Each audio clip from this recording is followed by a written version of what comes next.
خريج مدرسة أولمبيشلف وأحد أبرز المدافعين المميزين الذين لعبوا للفريق. موسى مكيوي. ولد موسى مكيوي في 5 من شهر فيفري سنة 1982 بولاية شلف، وعلى ضرار غيره من اللاعبين انضم للفئات السنية لأولمبيشلف في سن صغير وأظهر مستويات جيدة، مما دفع الفريق لترقيته للفريق الأول سنة 1999 بسن 17 سنة فقط كأحد أصغر اللاعبين الذين يشاركون مع الفريق الأول لأولمبيشلف. وعلى الرغم من أن الفريق آنذاك كان يمر بفترة سيئة، لكن ذلك لم يمنع مكيوي من إظهار مستوى جيد مع الفريق، وبعد 3 مواسم في القسم الثاني تمكن من الصعود للقسم الأول سنة 2002.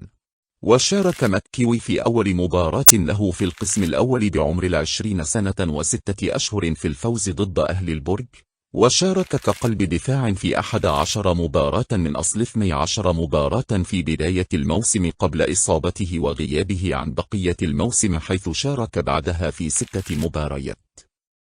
في الموسم الموالي موسم 2003-2004 شارك في 12 مباراة وتناوب بين مركزي قلب الدفاع وظهير الأيسر، وتلقى الفريق في حضوره ل17 هدفا فقط، وساهم بإنهاء الفريق للبطولة في المركز الثامن قبل مجيء موسم 2004-2005 الذي حقق فيه مكيوي رفقة الفريق لقب كأس الجمهورية الأول في التاريخ، حيث شارك في المباراة النهائية كأساسي قبل أن يستبدل في الدقيقة 83، وحقق أول ألقابه مع الفريق في عمر 23.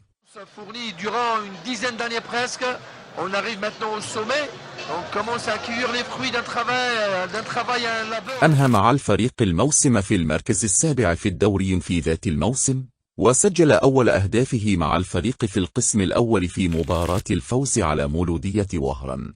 وفي الموسم الموالي حافظ على مركزه الأساسي إذ شارك في 23 مباراة مسجلا هدفا واحدا ومقدما لتمريرة حاسمة واحدة، لينهي مع الفريق الموسم في المركز الثالث الذي أهل الفريق للعب في كأس الكونفدرالية الإفريقية في الموسم الموالي، لكنه انتقل صيف 2006 في صفقة إعارة لنادي شباب بلوزداد أين لعب لموسم واحد مع الفريق،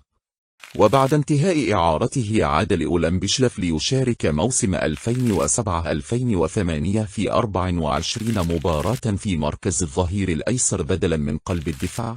وساهم بشكل كبير في تحقيق الفريق للمركز الثاني في الدوري في الموسم الذي صنع فيه مكيوي هدفا ضد نصر حسين داي في العمود الأول ناحية فولبياغا، وهدف بصعوبة كبيرة. حافظ على حصيلة مساهماته في الموسم بتسجيله لهدف واحد في مرمى اتحاد عنابة وصناعته لآخر، قبل أن يأتي موسم 2009-2010 الذي كان أفضل موسم لمكيوي من ناحية المساهمات التهديفية، حيث وبعد إشراكه بانتظام في مركز الظهير الأيسر بدلا من قلب الدفاع،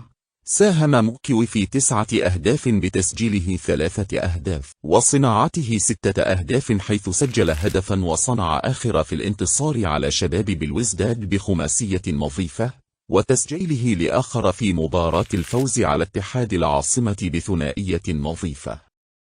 وفي الموسم الذي يليه موسم 2010-2011 وفي المباراة الأولى في الموسم وعلى غير المألوف شارك مكيوي في مركز الجناح الأيسر ضد شبيبة بجاية، لكنه تلقى إصابة مع مطلع الشوط الثاني، الإصابة التي لم تكن بالطفيفة حيث أبعدته عن الملاعب لشهرين كاملين قبل أن يعود ليشارك في مباراتين للفريق ضد كل من أهل البرج وجمعية الخروب، لكن تجددت إصابته وهذه المرة أبعدته حتى نهاية الموسم. وعلى الرغم من كونه عنصرا أساسيا في الفريق خلال السنوات الماضية لم يتمكن من المشاركة سوى في 4 مباريات طوال الموسم، وأنهى الموسم بالتتويج بالرابطة المحترفة الأولى مع الفريق، لكن مع نهاية الموسم وعلى الرغم من تتويجه مع الفريق باللقب إلا أنه قرر مغادرة الفريق مع نهاية عقده صيف 2011 لينضم إلى أهل البرج أين لعب لموسم واحد ومنه إلى نادي اتحاد الحراش وإلى أولمبي المدية،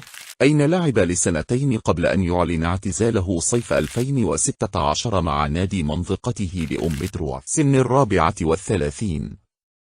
12 سنة قضاها بقميص لمبشلف، سجل خلالها 6 أهداف وصنع 10 في 172 مباراة، نصبته كسادس أكثر لاعب مشاركة في تاريخ النادي وكأحد أفضل اللاعبين في مركزه.